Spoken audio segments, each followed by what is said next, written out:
on that. Dirt, dirt, dirt. I'm all about that. Dirt, dirt, dirt.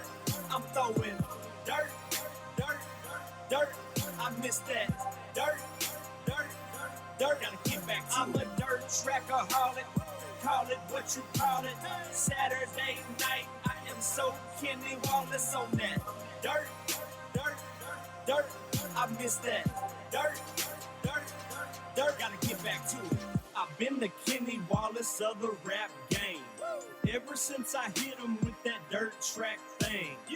Now nationwide, everybody knows my name. They're like, Mama, that's Kenny Montgomery. He sings that song we like.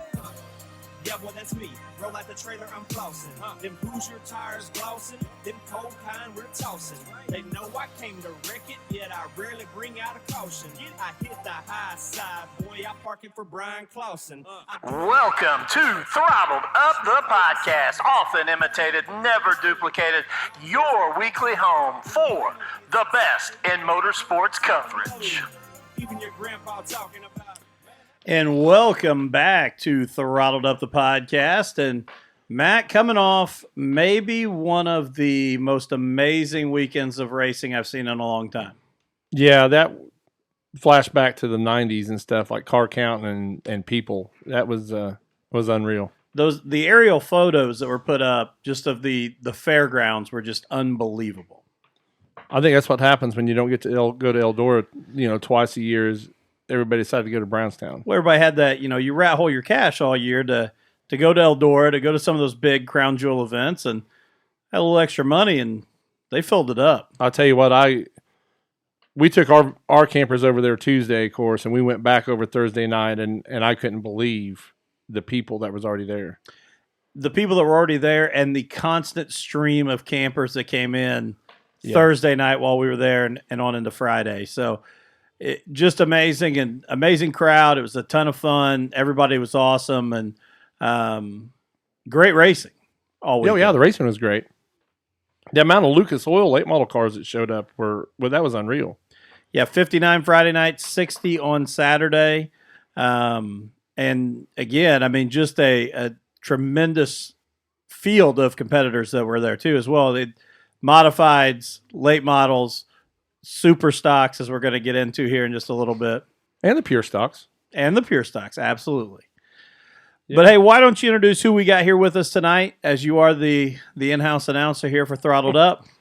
We have all three of the Chastain brothers here. We got Tucker, Trey, and Tanner all in-house. All of them running the Pewter Hall Super Stock class. The Pewter Hall.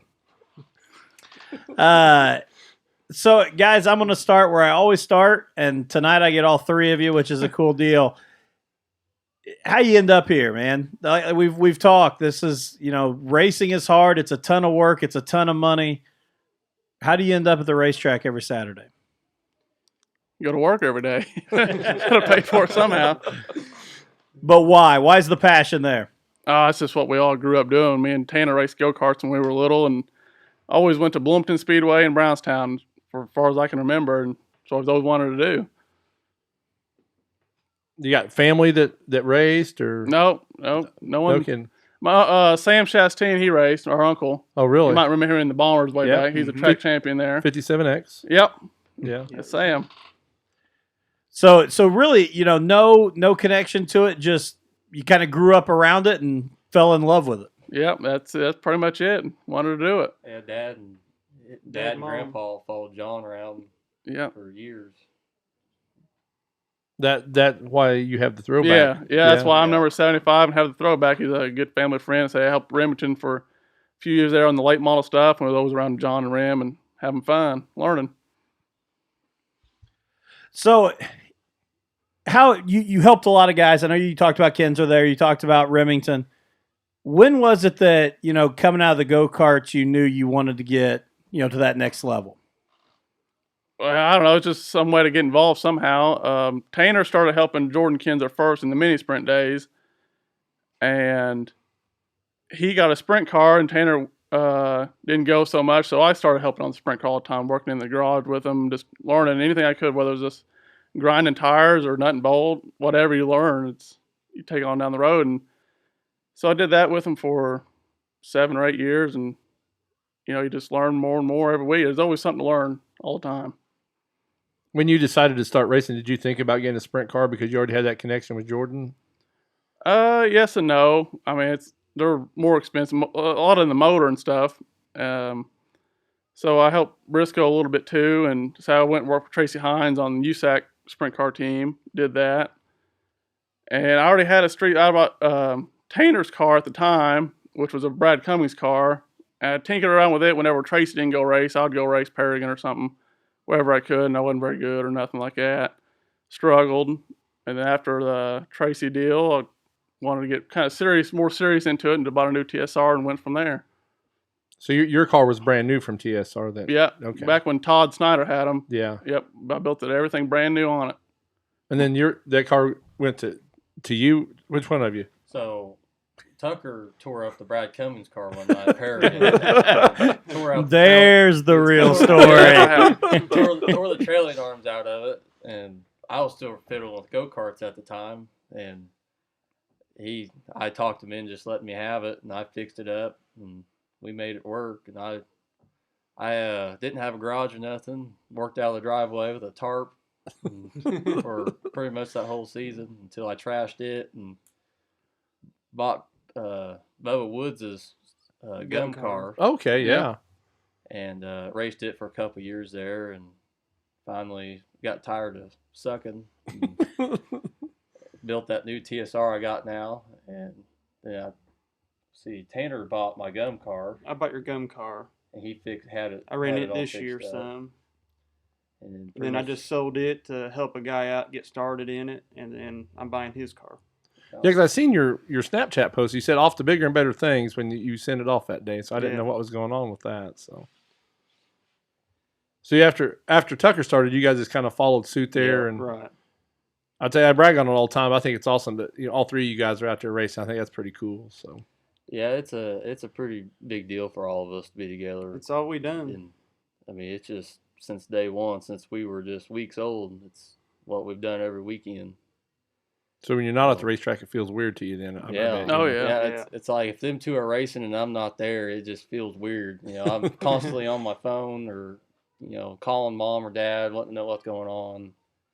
Tell them to do crap. I'm not there to tell them to do. Just, you name it. So even when you guys were young, were you competitive? I mean, was it even off the racetrack? Were you guys constantly competitive with each other? Oh yeah. No doubt. It was playing PlayStation, whether it be a football game or we played the World of Outlaws game a lot. Always, we'd have tournaments, whether it would be Jordan or we'd all get together, have tournaments racing. Yeah. Or NASCAR games, or even riding bikes. We'd race bikes in the driveway. Racing bikes. Scooters, you name it. Basketball or anything. Who was the first guy to throw the controller? That'd probably be me. That's right. Probably right. I might have guessed that after Saturday night. Yeah. I mean, I'd say that was me. I had to ask. We had to go there a little. So let's get into what's the age difference between you guys? We're all just 4 years apart. Yeah. So. Okay. So from oldest to youngest, it's only 8 years in, right? Yeah. Wow, that's a lot of competition. Yeah, that's a whole lot right there. So when you guys are on the track together, everybody talks about, do I race this person different? How do you guys go about racing each other on the track? I don't know. He's just like any other Keep driver. it all the same. I race him the same. You seen it Saturday. I mean, you don't give nothing up. I mean, I wouldn't expect him to give me anything. I mean, I race people how they race me. Or some people I might hold a higher standard to. They're better than that. But for the most part, if it comes to my brothers, it's just like anyone else. Was there and I believe you, but was there any thought Saturday night, or was you were just, this is the move I got to make?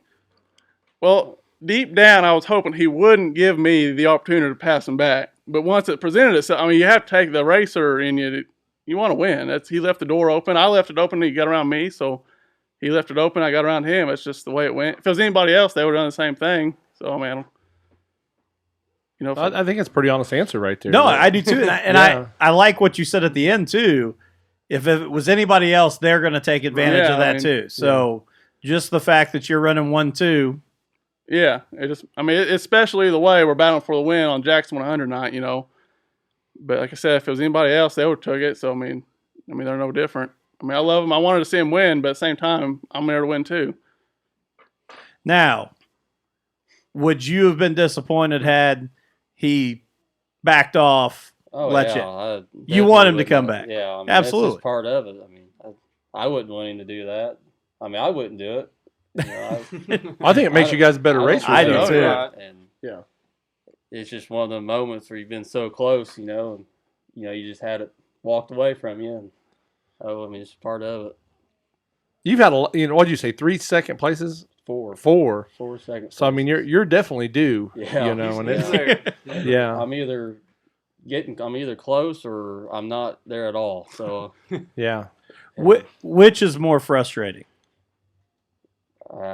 Running second for sure. What do you mean? Well, like I've asked guys before, like when you're not even there, not even close, it's frustrating because you don't know the setup of the car. Like you don't know. We feel like we're just throwing things and it's not sticking. But when you're second and you were that good, that's the heartbreak I think that hurts more. I think we're a lot better than what I've showed. It's just the bad luck, knowing you've got a winning car every week. And it's just frustrating as heck. It's just like the Topless 100 night, went out and won my heat race, no brakes. And I had a good car for the feature. 2 laps in, I lost all brakes again. Oh, my gosh. And started 4th and fell back all the way to 10th. Barely salvaged the 10th. But you just can't run them cars without brakes. Yeah. But, yeah, it's just frustrating, the bad luck. But it's just part of it. What kind of emotion did you feel, though, when you got around Tucker? What? I don't know. I was so focused and on the wheel. I was just running him down was the big part. And once I got by him, I was just trying to hold myself because that track was so tricky. Was it? Barely overdrive it and you're sliding up. Well, that's what you guys both did. Yeah. It didn't take much. And I honestly didn't feel like I messed up that bad the next lap. And I don't know. It just happened so fast, It's almost like you guys messed up in the exact same spot. Yeah, he did the exact same thing I did. Thing. 1 lap later. Yeah. Didn't take much. And then after that happened, I tried to push him up the racetrack the next lap, and I didn't hit him hard enough. I got his quarter panel. I wasn't gonna wreck him. I was just kind of shove him up the track a little bit. But I got his quarter panels, but I didn't push him good enough. Took a little bit more right there. I tell you what, it was, as a spectator, I almost forgot I was the announcer right there because, it just became like, oh my gosh, you're going to get your first one and you're racing your brother. That storyline stuff right there, that's pretty awesome. It made it all worth it because that was, my grandpa was there and my dad was there. That's something they dream of. So, I don't know. At the end of the day, it was a good night.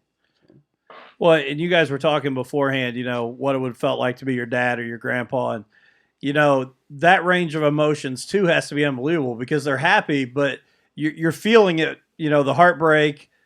But they couldn't lose in the situation unless you both ended up in the infield, which wouldn't have been good either. But they had that whole range of emotions between, feeling it for one and elated for the other. I think I definitely seen that in my dad.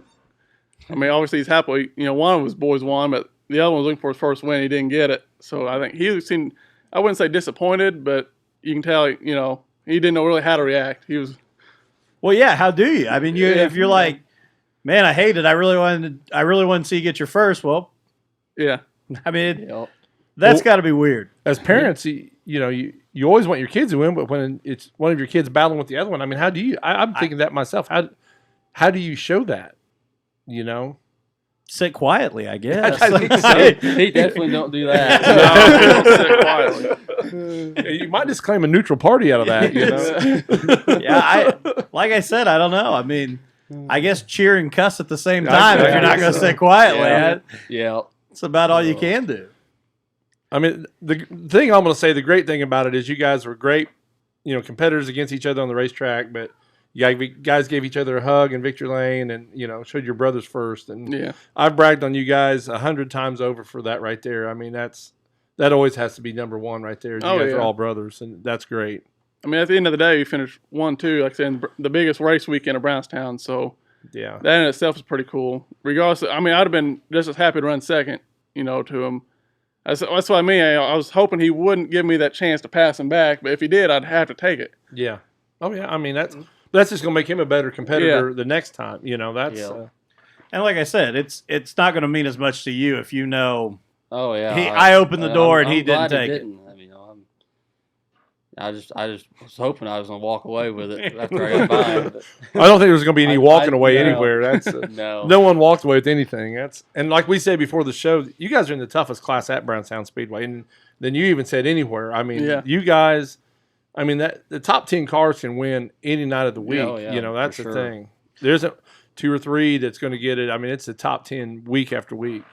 And and speaking about that, with knowing there's 10 cars that are there any week that can win. How cool is it, and maybe the soreness hasn't worn off, but how cool is it that you guys did have that moment to battle back and forth right there on Jackson 100 weekend? Couldn't have scripted it any better. I mean, I mean, that was Dad and Papa's birthday week. Yeah, it's birthday. I didn't know that. They got the birthday on the same day. Yeah, it was that Wednesday. Well, here's the sequel to Hoosiers Part 2 right here. And then it was the same weekend you won last year with Jordan. Yeah, Jordan won. So Jordan's dad, that was the 1-year anniversary of Jordan's dad passing away. So he won Bloomington on Friday night, the Bob Kinzer for the second time, and I got it done for him Saturday. It's just, I don't know, it was a bit emotional day, I guess. There's a lot into it. That's awesome. Yeah, it is that's the cool part. And like I said, once the sting is out, and it may not totally be out, because I have a feeling once the years roll on, this might be something he brings up every now and then. Probably more than that. Probably, I mean, yeah, it's crazy. You can't make it up, It was awesome. I mean, I'm glad I was part of it just by announcing it there, Now, I know how you got your number because your connection with Gil. How'd you get your number? Well, I mean, I really can't remember. The only thing I can remember is we was at Linton watching Jordan one night race mini sprints. Yep. And there was these junior sprints out there, and there's this one out there, I don't even know who it was. It's number 99, and it just waxed everybody. Oh, really? And I had my flags out, and I was flagging in front of the fence and everything, and ever since then I've been 99. What about the 3X? Where'd that come from? It started out in goat karts. That'd be Dale Earnhardt. Oh, okay. Very cool. And then the X came from if there was another cart with a 3, I had to put an X on it, so I just left it. It just stuck. so you're just an X without having to add anything. Yeah. Okay. I didn't know if there's some big story behind it or anything. No. Well, Dale Earnhardt's not a bad story behind anybody. No. Can't go wrong there. Yeah, any reason right there. So, actually, you talk about it. I don't know who the 99 was in the mini sprint, but it sounds like all of them picked numbers after legends. I mean, he was waxing everybody in the mini sprint for the 99. You got Gil, you got Earnhart. Well, Donnie Moran won $1 million in 99 cars. There you go. That is true. Yeah. Oh, yeah. That is true. So that's, I mean, you guys all have news stories, So looking forward, I know that you guys kind of talked off air that there's going to be some car movement again after this year. Yep. What are your goals going forward in racing or your next step? So what are you guys looking forward to? I mean, I know you like the super stocks. Are we looking to move up? Where are we at with it? I'm pretty happy with the Superstar. For the racing around, it's the most inexpensive, I think, for the quality, for bang for your buck, I guess you could say. I mean, they got the modifieds, like late models pretty much anymore, and running for almost the same amount of money. You can travel more, maybe hit more big shows, but I mean, I don't have the money to travel all the time. So I'll probably stick with super stocks for a while at least, and this something else just so happens to pop up, but that's all I see. Yeah, and with this being my last year for a while, Tanner, he's had so much bad luck over the past few years.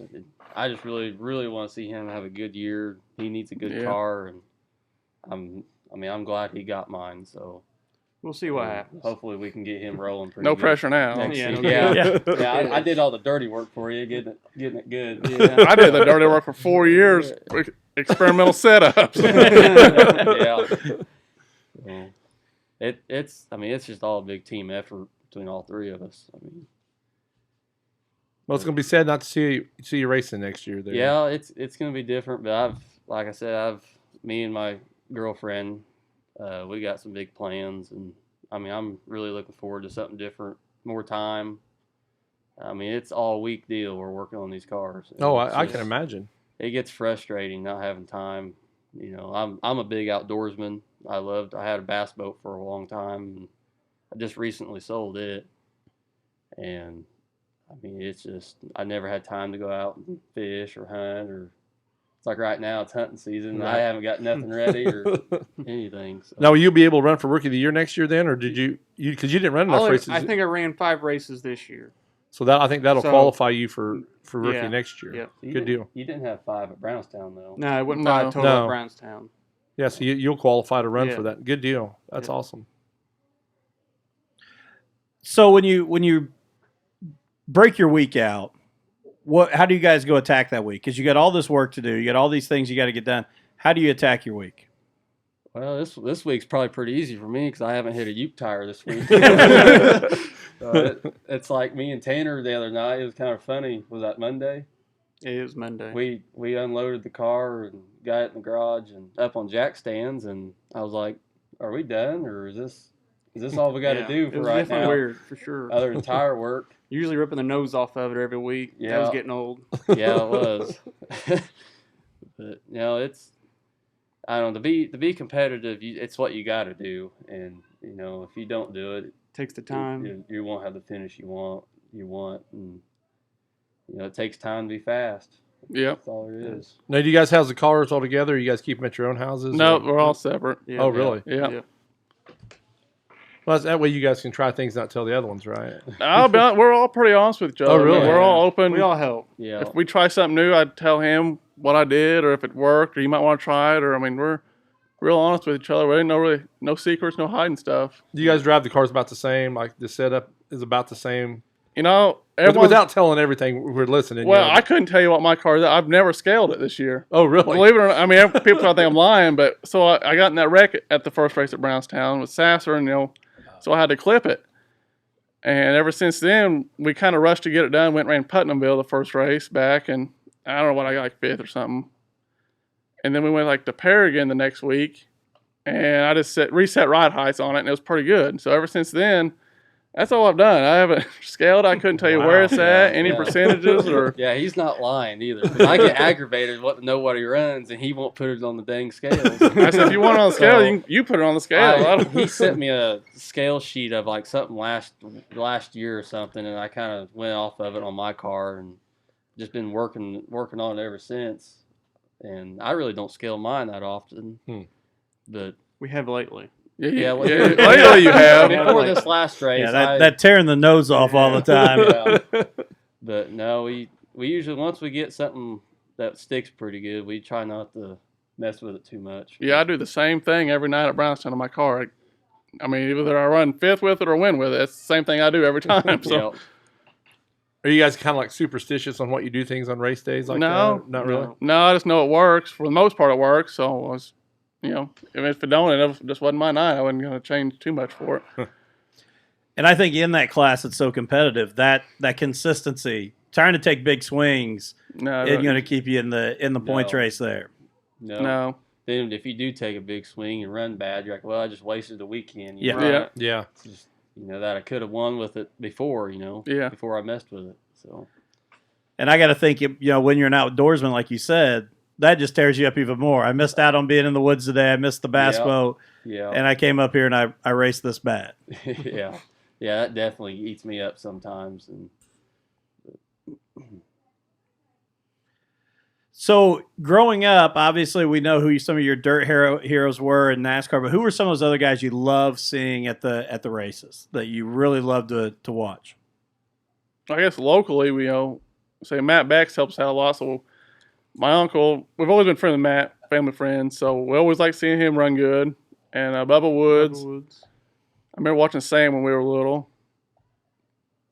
Yeah, Brad Cummings. Yeah, Brad Cummings. Yeah, he's another one. John was a big one. Oh, yeah, of course, John was. And Jordan. Dusty Chapman. For me, Lived right Jordan. down Yeah, he lived down the Dusty road from Chapman. us, so we always like seeing Dusty run good. Yeah, we look at his every time ride our bikes past his house. We'd be looking at his race cars. Yeah.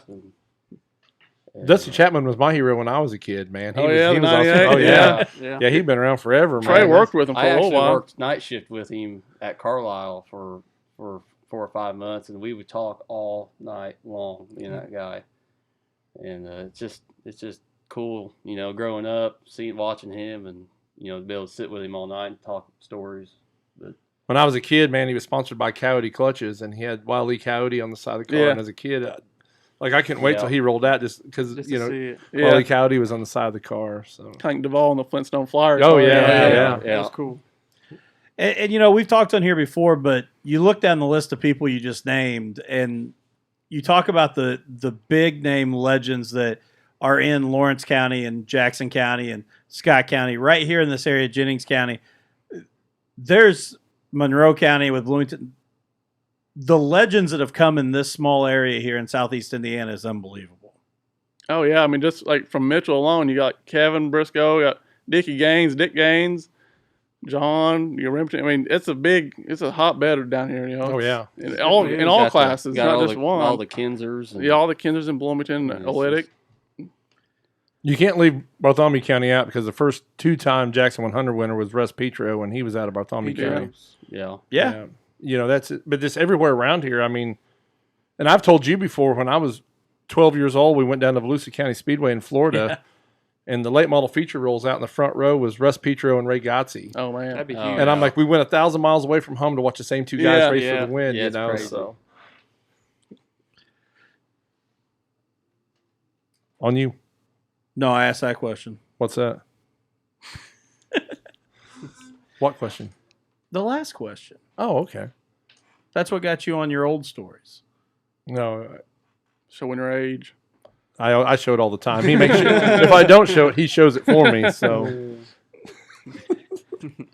So looking ahead, I'll go ahead. I'll save you. The ping pong volley didn't work, appreciate it. but I'll come up with something here off the top of my head. No, looking back, or I should say, looking back on some of those, what moments have you guys had that are just so memorable when you've been in the race car? We've talked about Saturday. We've talked about some of these legends. Where are some other big memorable memories for you guys at the racetrack? Man, that's tough. It is. I remember the first time I went in the pits at Brownstown. It was the Jackson 100 weekend. I think like 05 or 04, something like that. As far as racing in general, I remember when I won my first heat race, Heyman got DQ'd for jumping the start, so it was handed to me, but take what you can get. Yeah. Well, when you're talking about Heyman, yeah, that's That's a guy take that anything you can get. got DQ'd out of a powder puff race too. I mean, Yeah, I remember that. I'd say mine was Tanner's first win. Yeah, I remember that. That's a good one. At Paragon. that's cool. I can still remember that night like it was yesterday. So Looked like he was like 7 or 8 out there. 7 and about 80 more pounds than I am now. Yeah. Yeah. How much longer you guys plan on going in racing? I mean, many more you guys plan on racing till you're like Dusty, or I don't know. Just race till you can do it, until you're not having fun no more, I guess. When it becomes too Yeah. much like a job, or you're not enjoying it no more, and it's time to slow down or hang it up for a little bit and do something different. It's all we ever done. So Yeah, that's I'll all I keep know. on trucking and keep doing it if we can afford to do it. Keep going. It's like in high school, I never went to football games or basketball games or anything. I never went to homecoming, prom. We always went to the races. Right. I can't go to that. I'm going to race. I got to Yeah, work on a race car. Same way. I never did. I had never been to a dance or nothing. Yeah. It was always racing. Oh yeah, you danced on the track. I mean, That's about it. Yeah. we both played, high school football, but outside of that, I was at the racetrack every Saturday. Yeah. Also, I didn't have any family that raced, but it was that was what we did on Saturday nights. We went and watched, and like I've told this before too, that everybody said, and I want to be like that race car driver. Well, James Essex that's who I wanted to be like. Yeah. Now that I get to do that Yeah. at Brownstown, that It's cool. That's that's what filled that out. So that's we all had our wants there, and I showed her when we was at Jackson 100 weekend. This is where I sat as a kid. I walked right down to my seat because my dad's done that many times. Right. Me and my papa sat here when we were little every week. Got a hot dog and I walked Still right says that. right underneath the roof and sit down and because that's where we went and sat every Saturday night. That was our seat. And everybody around us knew okay they sit there. Yeah. And, that's right. And I mean I think that's awesome because I'll be able to say that one day to my kids and that exact same spot my dad and grandpa sat. The history of that place is unbelievable. Oh, it is. And it's not just the driver history, the fandom and the families that have come there and sat in the same seats, and that historical part too is unbelievable. Well, like you just said, I mean, there's families, generations of families that we sat here when we were kids. Now we're sitting here with our kids, and now our kids are sitting here, and I mean that's awesome. Yeah, to go the back whole like that. history of Brownstown Speedway is special. Yeah, and I think that carries a lot than some other racetracks. It seems like that really just hangs on to generations of families there. Yeah, and I think it goes back to exactly what you were just talking about with the competition, the guys that were there. There was no reason. I think a lot of tracks you get the guys that pop in on a big show or this or certain, and they'll travel to 3 or 4 racetracks. You didn't do that at Brownstown because you had the best of the best late model drivers there every Saturday. Just a local show. It didn't matter. We didn't have the Lucas Oil back then, but we had the Stars would roll in and the Have a Tampa, and you're getting ready to say something smart. I can tell. No, I was not. Okay. No, my contact was off. No, but they would roll in and they would bring 2 or 3 drivers because the rest of them was already there. They was our local every Saturday night driver. Well, that's what I was gonna say. You guys were the Lucas Oil All-Star Series. I mean, the Saturday night regulars there would be. I mean, if someone would have been smart enough right then to create like the ILMS that's kind of Brownstown based, if we'd have created that with the late models right then, you would have never heard of Lucas Oil or World of Outlaws. No, it would have been that series would have dominated. Yep. Because when Have a Tampa would roll in, Billy Moore and Scott Bloomquist would show up, and everybody else was Brownstown guys. Yeah, and it was a great race. Yeah, they didn't roll in there as the guys that were going to walk away with the show. Right. Yeah. I mean, the first big tow rigs I can remember was Paul Schaefer in the 20th car and C.J. Rayburn. They were the first guys. Everybody else had open haulers, and then these 2 guys had big semis. Yeah. It's like, what's this stuff? And I still feel like it's that way with every class at Brownstown. Yeah. I mean, you see guys come in from other racetracks and still can't hang with us. Yeah. Well, and I know, we talked to Steve Peden and the issue on Friday night when Corey Hedgecock got into him. But like right there, and I think Steve made a great point of it, Corey is one of the top crate late model drivers in the entire country. I mean, runs really well in Tennessee. I've got to see him with the ACAS and that topless super late model series. He comes up to Brownstown and he wasn't walking away from anybody. I mean, congratulations to him. Great win in the Bowman, but our guys were right there running with him. And, I would have loved to have seen had Peden been able to continue to mix it up with him. But I agree. Every class at Brownstown, you're going to have to compete if you're going to come in and win. Yep. Who's some people when you guys are in the lineup shoot that's in your heat race, and you don't have to name them, but you get like really excited, you get to race with them? Really, any of them. I don't know. I mean, Brownstown's, what I like about Brownstown is you can race pretty well with anybody there and be okay. I mean, there ain't no really rough driving or nothing. No. Like the other tracks, you get roughed up pretty easy, real quick. You're a Brownstown car, so you got to kind of watch it. But, I mean, I don't know. It's all pretty clean racers at Brownstown. It's a lot of fun to race with people. You can run door to door, not really have to worry about anything. If something does happen, you pretty well know when it was on accident. Yeah, I mean, it's like my heat race from Saturday. I mean, I had every fast car you can think of. Yeah, yours was stacked. I mean, car, Fields, Boatnick. I feel like there's one more, but man, I was kind of happy I was in that to see where I stacked up against. Yeah. But yeah, like I said, it makes you feel a lot better when you can win a heat race with them guys in it. But now, I didn't see the post, but Dustin told me about it. That Chris Ferguson said he would love to see Brownstown with the wall around. No. Time out, Bobby Pierce. Bobby Pierce did. Yeah. Don't put that on Fergie yet. They said he would love to see a wall around it. Would you guys like to see a wall around it, or would you like to see it stay just like it is? No. It wouldn't be Brownstown. I agree. I'd like to see it about 10 or back to the way it was 10 years ago. Yeah, I like to see it flatter like it used to be. Oh, yeah. Yeah. that's when I think racing was way better back then. But no wall. That wouldn't be Brownstown. See, I think the same thing. It would ruin it. Yeah. It would. Yeah. But I'm with you. I would like to see it get flattened. I mean, the speeds picked up when all the banking got put in it. But it did. I think you had to finesse the track more when it was flat. Oh, yeah. And I think it gave you more options to attack the track differently. The front, you could diamond it. There was more options there in the front and back stretch to race differently then. Yeah, well, you always hear Essex reference the Purvis line. Mm-hmm. Yeah. You can't run that line any longer. Oh, no. Because of the banking on the front and back stretch. No, if you get over that lip, it's hard to bring it back on. Is it really? Yeah. I mean, especially if it's slimy a little bit, you probably will forget it. Yeah, You're over it. It just sucks you off. Wow. And I was being a bad host when you guys were on this topic texting, but when Bobby Pierce made that comment, I was at the same place with all of you guys because I think that's what does make Brownstown special. And me getting to go down to Tennessee and look at all those racetracks, I said that the whole time I was down there with some of those crate guys. I'm like, I would love to see them come to Brownstown because you can lean on the wall too. That's a safety barrier. Don't get me wrong, it'll tear you up, but you can bounce off the wall. Yeah. Brownstown, you go over, it's done. Right. Yeah. You've lost 4 or 5 positions, and if you're at best. Yeah. I think that's why it makes the drivers so good. I mean, it's good practice. I mean, it teaches you not to mess up.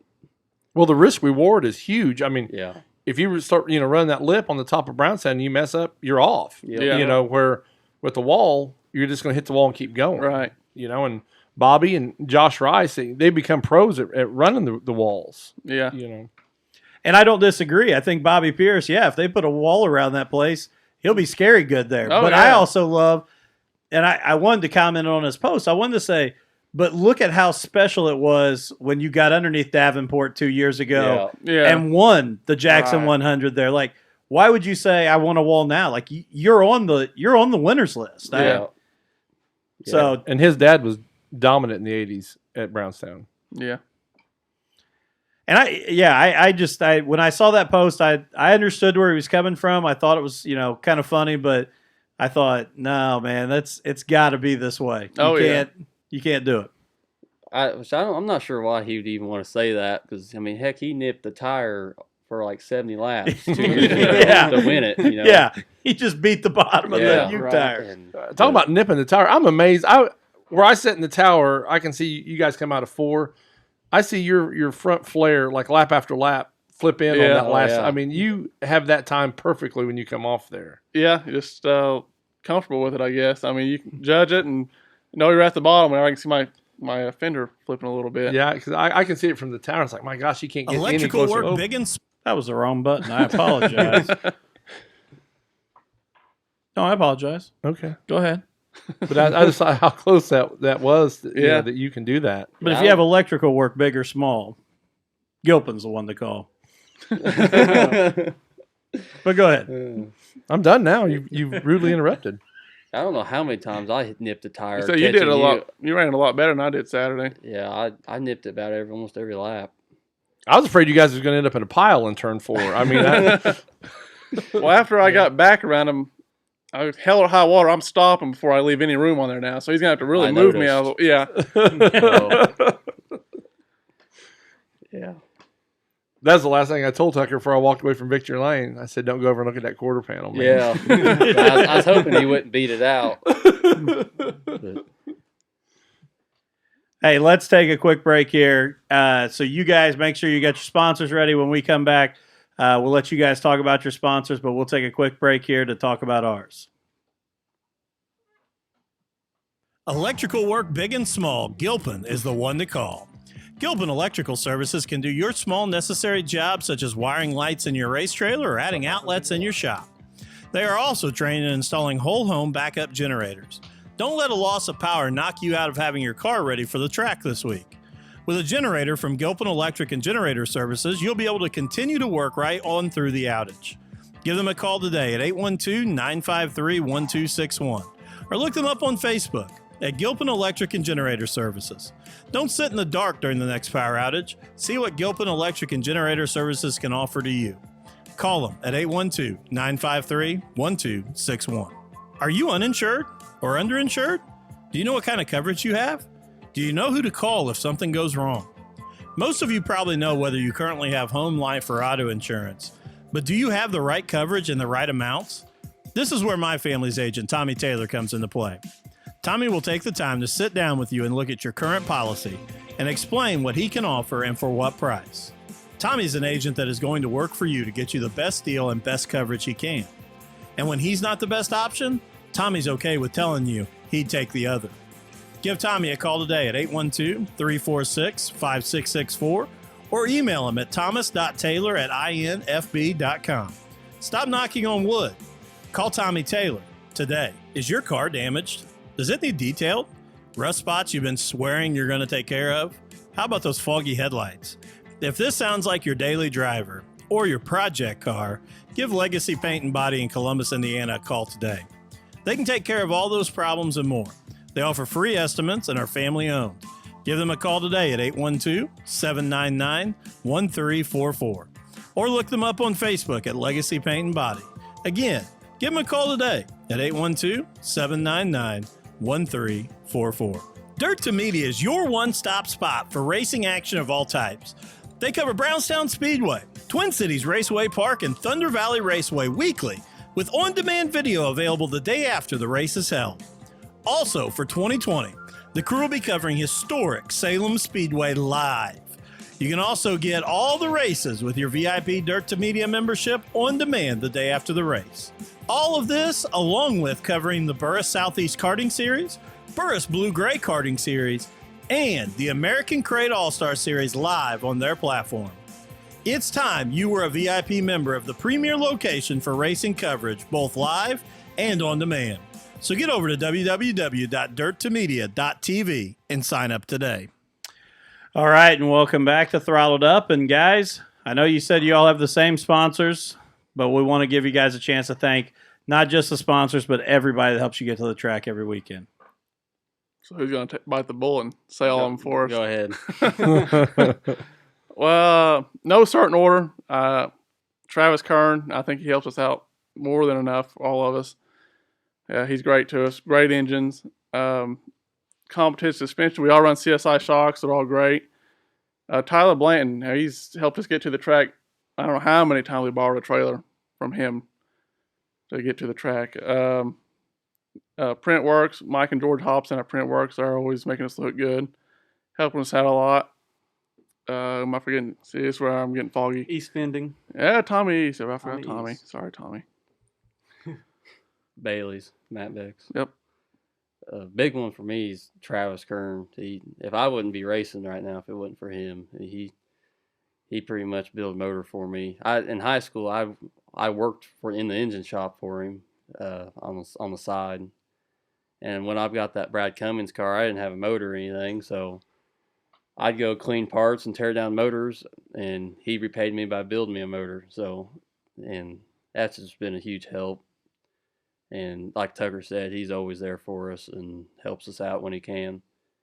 And then, of course, Blanton, he's helped me out with the trailer several times. Oh, yeah. All of us. More than enough. Yeah. That, and he works on our trucks all the time. Oh, yeah. Anything vehicle-wise, he takes care of it. So, yeah.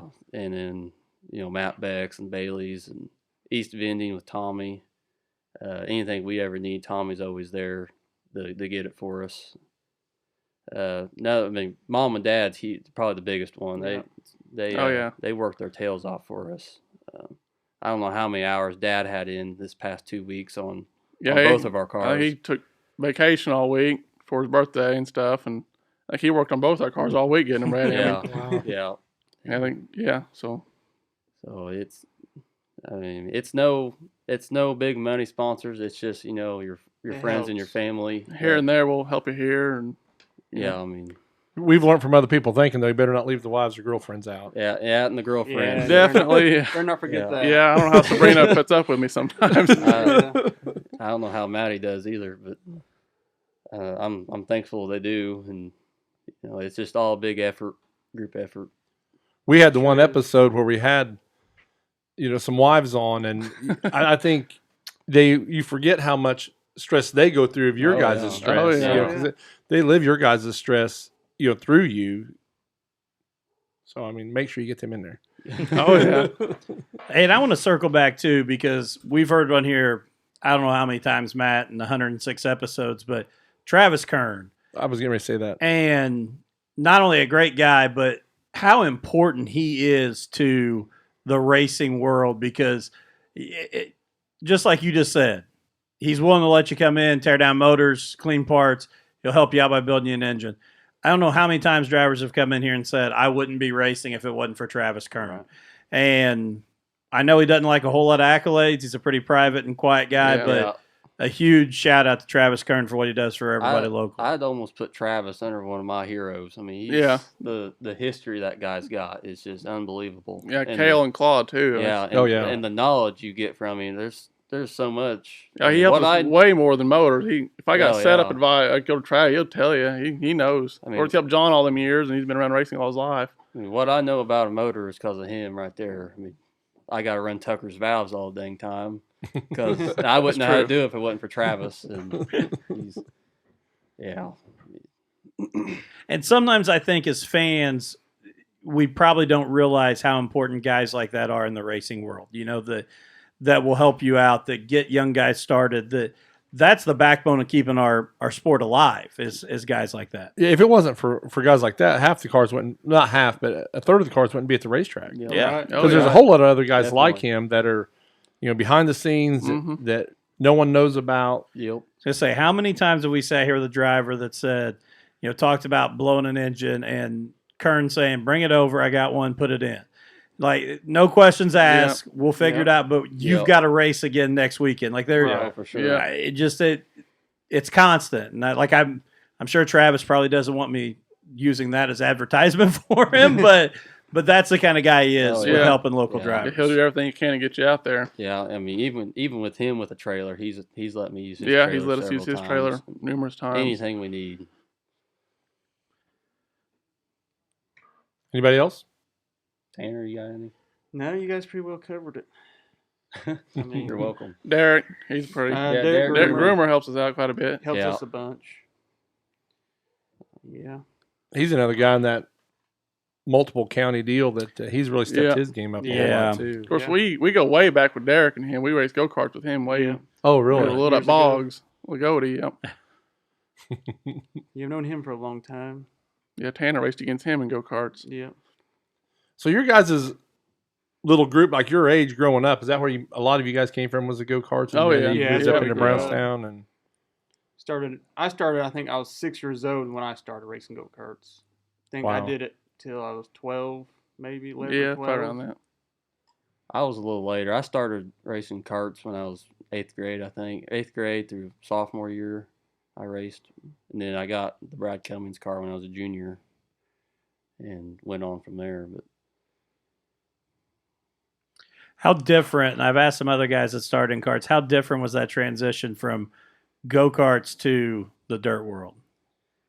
I don't know. It's more like you're around the race cars so much growing up, plus racing go-karts. You act like you already know how to drive it when you're in it. Oh, really? That confidence is there. Like my first time out in a race car, I mean, I felt just as fast as anybody. I mean, I think I was probably too wide open. So, I definitely knew where the gas pedal was. Probably a little too much, but because that I always come back to this when we had Josh Moffitt on, and I remember Josh jumped into a 410 Sprint. That was the first thing he ever ran and raced, and he said he went out that first time and hot laps and got lapped 3 times, and he thought he had it wide open and still got lapped in hot laps 3 times. So I do think you're probably right. Just that confidence of it's just another step. It's not that big of a deal to you guys. Which I would be sitting there shaking right now in the lineup chute. Me too. Yeah. At 49 years old, I'd be sitting there shaking like I'm screwing up. I would be shaking just with the Uke tires on the track, let alone other.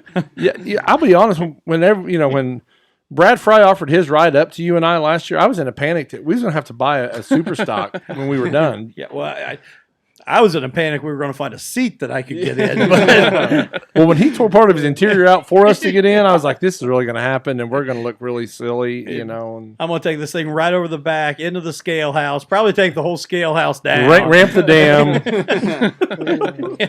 I'll be out there bass fishing. Yeah, I don't like. I would never have that conversation. We've talked about this too. Both of us have drove the pace truck at Brownstown Speedway, and people, I think it looks so fun when you're sitting in the stands, but when you're running 45, 50 mile an hour in a stock street truck, with street tires. It's not nearly as much fun. Right. It looks so calm when you're watching it in the stands. You're like, oh, that's kind of cool, just going around. When you're sitting in it, it's sketchy. I drove it at the Summer Nationals, and they just watered the track. Oh, yeah. And Jamie's yelling, go quicker. And he was my were in a passenger. slide. And we were in a four-wheel slide going into turn one. I was like, we're getting ready to wreck this thing. I mean, this is where we're going, you know. We come out of 2, and Turbo decided to kick it up. We had dirt clods coming in the window. And I thought we were going to take Turbo out before the race started, which, I mean, that'd been a really cool video if he went nose up on the pace truck. I was going to say. And he wouldn't have won because he was the winner. Yeah. Be out in the backstretch pushing us up back there. But I have a whole new respect for you guys when I see the thumbs down when you guys think it's too wet, Right. because I remember looking down at the speedometer and I hit turn 1 at 55, and that's the first thing I told him. I was like, we're crashing. You know, we're not going to make it out the other end of this. Yeah, there's nothing like riding with somebody and they're the driver. They look at you as they start in the corner and go, we're wrecking. Like, okay. Yeah, so I couldn't imagine you guys door to door running like that, because I use all the racetrack to get turned there in turn 1. Yeah, we thought we were going to find the one wall at Brownstown Speedway. So whole new respect after I drove the pace car, or pace truck. I'll tell you guys that. Yeah. I don't think I could do it at all. So, Although I do keep trying to talk Jim into letting us do a Crown Vic staff race. oh, I think so. Oh, there you go. That'd be cool. Yeah, I would be all about that. So I think I might have an advantage there. I've drove those cars. Yeah, you got You a start little, at the rear. You start at the rear. Yeah. Yeah. Hush, Tucker. Yeah. Man, I'm glad we had them on. You write that down. If happens. Let's put an asterisk next to it. No, but I think I could do that. You know, I keep hitting to him, and he just never gives me an answer on it. So I think that'd be kind of. Oh, that's a Jim no. I was going to say, you're not taking the hint then. That's a Jim hard no. I've never taken no well in my life, so maybe that's why I just keep asking. You know. We'll start at a hard no and we'll work from there. But I think we'd be kind of entertaining, since most of us, you know. I got to give a shout out here. Rob Wilson just said that if we're out there, he's throwing his yellow flag away on that.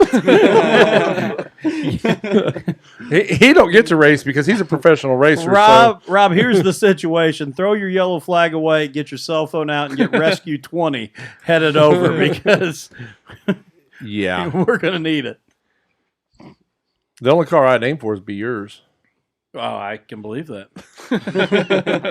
I will say we were down Monday night doing some stuff for Salem Speedway, and we were interviewing Chuck Barnes and Chuck Barnes Sr., and they both think that the Crown Vic Series ought to run on the big track at Salem. And I said, that seems like a death trap. And Chuck Barnes Sr. is sitting over there, and he goes, oh, I think that'd be cool. I think if we get those out there, I think I'd have to build me a Crown Vic to get out there on the big track. And I'm like, no, I have no interest in heading towards that wall. Racing Rob's raced the big track at Salem.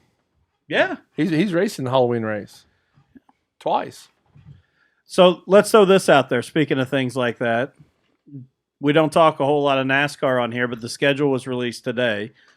Dirt on Bristol in 21. I was there in 95. Thoughts? Yes. No. Well, like it. Not for NASCAR, but No. maybe for They late want to bring models the or sprint Outlaws cars or- back there. Late Yeah, models. that'd be Cool, but I don't kinda think cool. NASCAR would be They a good have all race. these other dirt tracks around. Why couldn't they use them? Because you guys weren't there in 95 when they did it. Well, That was I was born in 95. That was the greatest thing I ever seen in my lifetime, man, was that right there. Here's what I like about it. And I know that I already saw some comments today, people saying that it's NASCAR being desperate. What I love about it, and if they don't do this, then I won't nearly like the idea as much. This needs to be paired with the weekend of a World of Outlaws late model show, a World of Yeah. Outlaws sprint show. We can't pick on NASCAR for not connecting back with the dirt community. If they pull something like this off where the Cup cars are going to be on Bristol, on Sunday on the dirt, Saturday night's World of Outlaw sprints, Friday night's World of Outlaw late models, that to me is a complete win no matter what the race is like, because you bring those, you're connecting that dirt world. Yeah. And I'll take, if that happens right now, not even know if he's reinstated, I'll take Kyle Larson for $100 right now. Way to go out on a limb. So you can probably get him for the Outlaw show if he ain't reinstated. Well, here's the only thing that makes me nervous with that. Speaking of the Briscoes, Briscoe may be the pick for the Cup race if he just. I mean, he's going to race his way out of Xfinity. But why don't they just go to Charlotte and race the dirt track there? Yeah. I know about Knoxville too. Knoxville got plenty of Knoxville, stains, I yeah, think. right. Yeah. But see, I think we'll see that. I think they'll move after this. I think this is the test and the connection. If they can get that, I think NASCAR's obviously seen what the truck race has done at Eldora. Yeah. I think you'll see them move to some of those iconic tracks. What do you think about Kentucky Speedway not being on there? I hate it because I like Kentucky Speedway being close, and I think the racing is better than a lot of mile and a halves. Yeah. But I understand why they're getting rid of mile and a halves. I just think they got rid of the wrong one. I agree, because that has its own character. It's not like Chicagoland, I didn't care about. Yeah, that one should have went. That's awful. Yeah. And if they're not sitting in a boardroom right now or already have drawn up how to get that to be a short track, that place will die. It'll die off. But no, I like the schedule, honestly. I like they added the road courses. Yeah. I know people are mad about the Brickyard. I love the idea of putting them on the road course at the Brickyard. I know it's not what it's been, but man, that race is hard to watch. So I'm glad they're trying some things. But I do like if they can pair it with a good dirt show at Bristol, I'm all about that. I think a lot of their problems, the cars more than the tracks. Yeah. I mean, they got the cars, so they're not very I mean, they're better now than what they have been. But, you go back two or 3 years ago, and they weren't. You seen awful racing, I think we need to get rid of all the skirting and Get rid of the splitters. Go back to the early 2000s, mid 2000s there. That's when when they went to that car tomorrow, brought the splitter and Oh, the wing. the wing. I think that's when it went downhill because they've kept the splitter ever since, it seemed like. I agree. Fast and Furious came out about that same time. You realize that they all had to look like those low riding cars. That's the thing I'll say. NASCAR has made some desperation moves. The car of tomorrow was one of those in response to Fast and the Furious. Yeah. I think the dirt move is a great calculated move. I don't think this is a desperation. If they can connect back with the dirt community, I think that's NASCAR saying we lost the dirt community with things like that. And, us taking that Saturday night racing feel out of NASCAR. So I give them kudos. I mean, I know there's a lot of controversy with it, and I'll be excited to see some of these one-car teams. I think it almost goes back to the road course days. We've seen it in the truck. What dirt guys will end up with some type of NASCAR ride to go try and just make that Bristol show? Yeah. But, maybe not an actual dirt race for NASCAR, but like you said, let's reconfigure Chicago as a short track, and bring some more short tracks back. We need more short tracks. I'd see him bring IRP back would be cool. See, I would love to see it at IRP again. Yes. Agree 100% there. And I think that almost the racing at IRP when the trucks were there in the Xfinity or Busch Series on Saturday, the racing there was so good in comparison to how bad it was at the Motor Speedway. Yeah. I think that hurt even the Brickyard 400 because even when I was a kid, I'd rather go Friday, Saturday, the trucks and Xfinity race at IRP than go sit at the Brickyard. Yep. So. Yeah, I agree too. When I was a kid, though, we didn't have trucks. But we went and watched the Busch race at IRP. We drove a truck there. 1942. No, I was born in 71. 95 over there. I know. He's in between my kids right there. He's 99. 99, yeah. There's your number. Yeah. Yep. Yeah. I hadn't thought of that. All right. Well, we're at an hour in. Excuse me. We're an hour in, guys. I want to say this. I want to echo what Matt said when we first started. I think it's so cool to have all three of you involved at Brownstown Speedway. We really enjoy watching you guys race. And it's just great to see younger guys that are going to keep this sport going. So I want you to know how much we all appreciate you and everything you guys do to be at Brownstown. I'm right there. You know, you guys what makes the sport. You know, if we don't keep getting young guys involved, Keep it going. we're all going to be sitting around talking about the old days, and we're not going to be watching anything on Saturday night. Right. So, you know, thank you guys for taking interest in the sport and being there every Saturday night. It's great. Grant Simpson said, bring NASCAR to Brownstown. They wouldn't know what to do with the infield tires. I would love to see one of them bounce off an infield tire. Yeah, I'd pay for that. You gotta pay For watching it, not paying for the car. I was gonna right? say, pay for the car. Yeah. Yeah, that'd be the most expensive uke tire we've ever seen right there. Yeah. All right, guys. Well, we'll be back next week. Good luck to all of you this weekend. But we'll be back next week. And do we know for sure who we've got next week? I believe Shelby Miles. Shelby Miles. He's not totally confirmed, but I believe. Yeah, so we got Shelby Miles coming up. We got Steve Peden coming up in the P3. And so some good shows coming up. So check us out then. Good luck to these guys this weekend, championship weekend, Brownstown Speedway.